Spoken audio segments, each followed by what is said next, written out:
Today I'd like to talk to you about a chi-square analysis here. And a chi-square analysis is a way to compare observed results with expected results. Observed results are things that we gather from an experiment, and expected results are based on our null hypothesis. So let's go ahead and do a very simple one. And so what you want to first of all do is, in your notes, write down this. So this is the basic mathematical scheme here for chi-square analysis. Phenotypes, we'll talk about that in a second. Observed, expected, and these will be the math operations. And then we're going to do something called a chi-square. This letter here, which kind of looks like an X, is actually the Greek letter chi, and squared over here. So that's the value that we're going to get. So let's go ahead and do a simple one here. Suppose I want to have a third child, and I have two boys, want to have a third one, and my wife and I would certainly like to have a girl.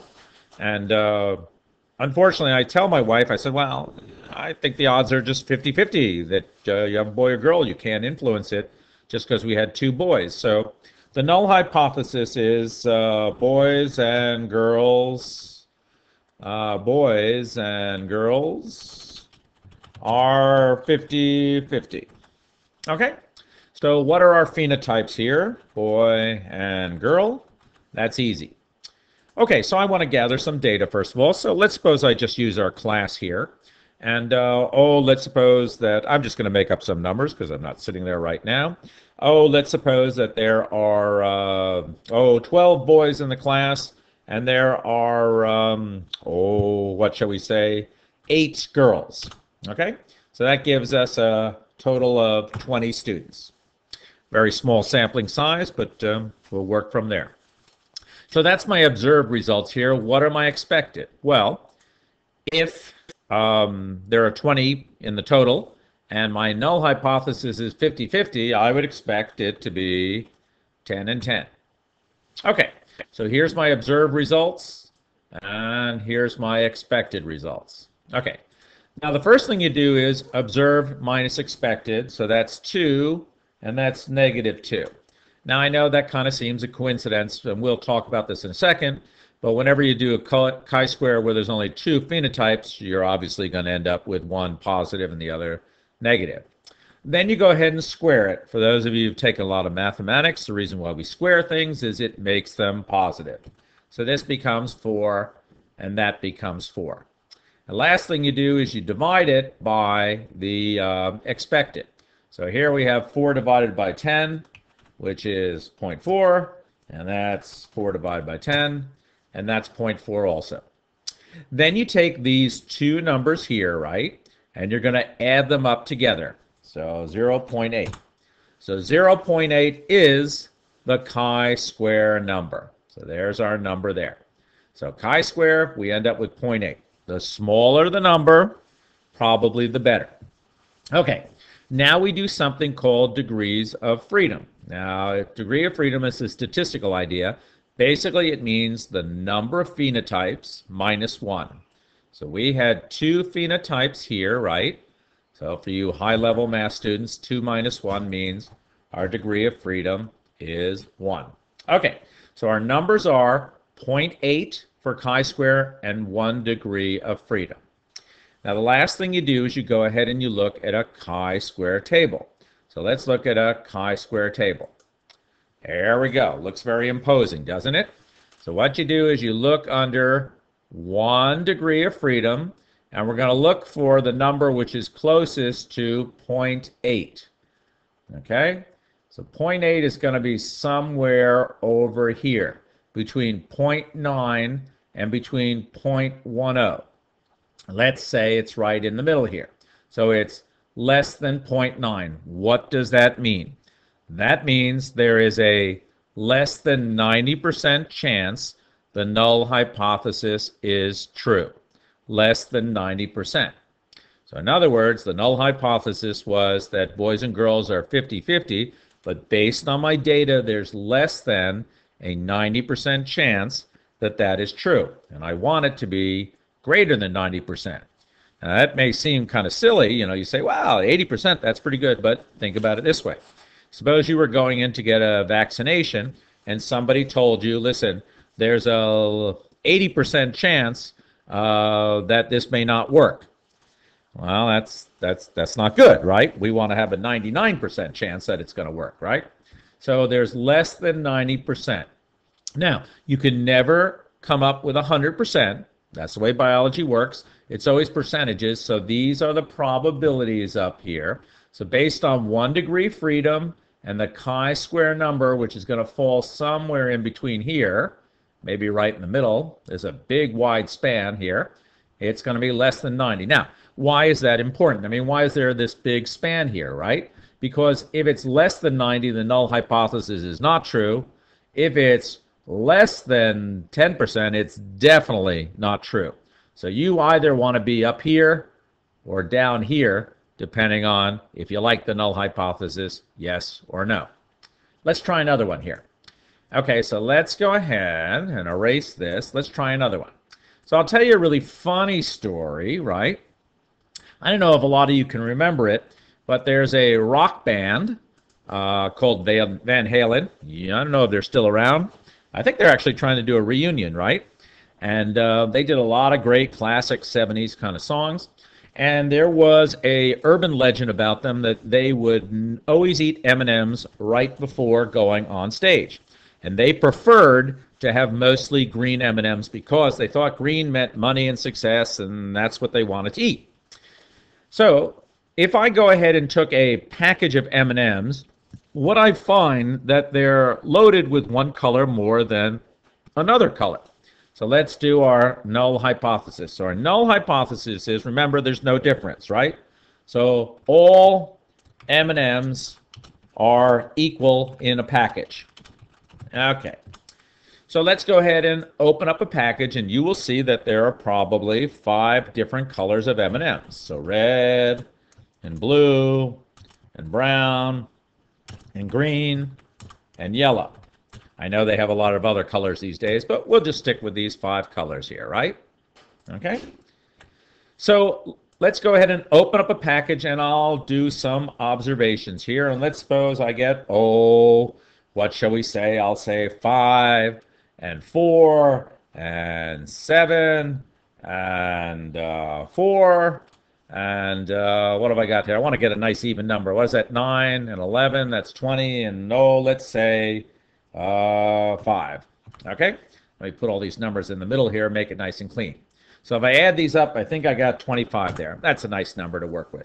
Okay, so 25 is the amount of M&Ms I have. That's my observed results. What do I expect? Well, based on my null hypothesis here, all M&Ms in the package are equal, that they load them up all the same. Now, I got to tell you, by the way, I don't know that they do.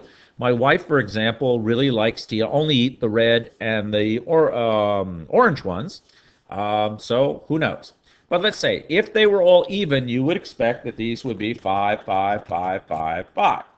Okay, so let's do it. Observe, that's 0, that's easy. That's -1, that's 2, that's -1, and that's 0. Okay, and now we square the numbers here, 0, 1, 4, 1, and 0. And then we go ahead and we divide. Well, 0 by 5, that's easy. 1 divided by 5, 0.2. That's 0.8. 0.2. And that's 0. Okay, let's add up the numbers. What is our chi-square number? And I think I get 1.2. Now 1.2, that's greater than 0.8 before, so we're moving in the wrong direction. But this time, remember, the degree of freedom is different. I had 5 phenotypes this time, so 5 minus 1 means my degree of freedom is 4 numbers here, right? Okay, so 4 numbers. So let's look on our chi-square table. If the degree of freedom is 4, and the chi-square number is 1.2, what do we get? Let's take a look there. So 4 is our degree of freedom, okay? And the chi-square number we got is 1.2, which is probably about there, yeah? Somewhere in between these two numbers. So once again, it is the probability of my null hypothesis being true is less than 90%.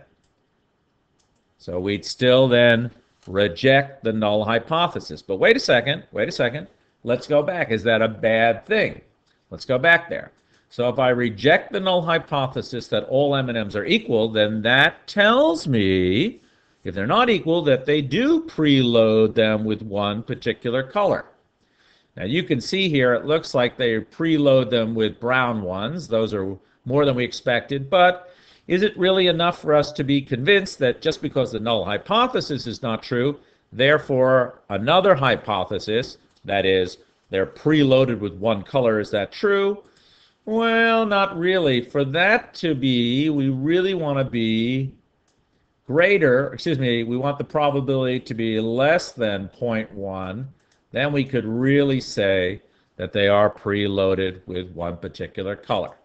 Okay, so far what I've done here is I've gone ahead and demonstrated two kind of nonsensical examples, right?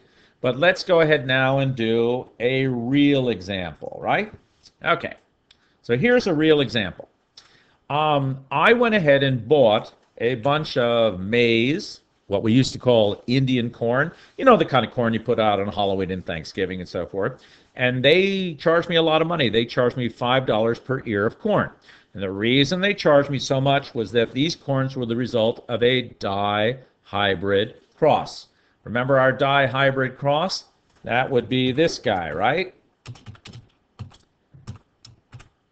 Okay, they told me it was a result of that. Okay, if that is true, right, there should be 4 phenotypes, right?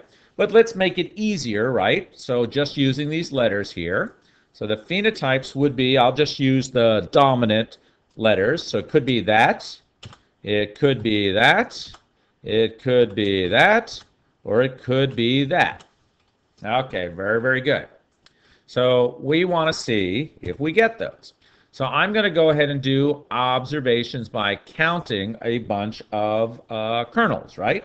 So let's go ahead and count a bunch of kernels. How about I get 10, and I get 2, and I get, what do we get? 3, and I get 1. Okay? That adds up to 16 kernels. Again, I know that's not a big amount there. Why did I do those numbers? Because we know that in a dihybrid cross, you expect to get 9 to 3 to 3 to 1. Hey, by the way, my null hypothesis is that the corn is the result of a dihybrid cross. Okay, so this is what I observe when I count the corn. And I only counted 16. I really should count hundreds of them. But okay, we'll just keep it simple. And let's do it. Now let's see if these numbers are close enough for me to agree that it was indeed a dihybrid cross, or did they rip me off and just give me regular old corn they found along the street? 10 minus 9 is 1. That's -1. That's 0. And that's 0. Okay, let's square the numbers. 1. Oops, get back there. We don't want to do that. Go back there. We want to go 1 and 0 and 0. And now let's divide by. So 1 divided by 0.9 is 0.11. And 1 divided by 3 is 0.33. And that's 0, and that's 0. Let's add the numbers up. 0.44 is my chi-square number. Okay, what's my degree of freedom? Well, I have 4 phenotypes, so degree of freedom, n minus 1 is 3. Okay. So the degree of freedom is 3, and my chi-square number is 0.44. Let's see if the null hypothesis is true or not.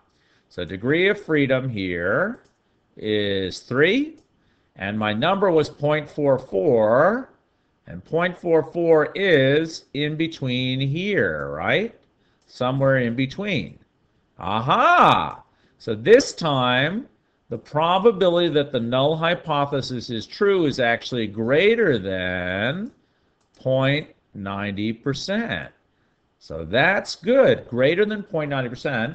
So now I believe I can accept this null hypothesis that they did not rip me off, that they did indeed sell me dihybrid cross corn, and that's why it was so expensive.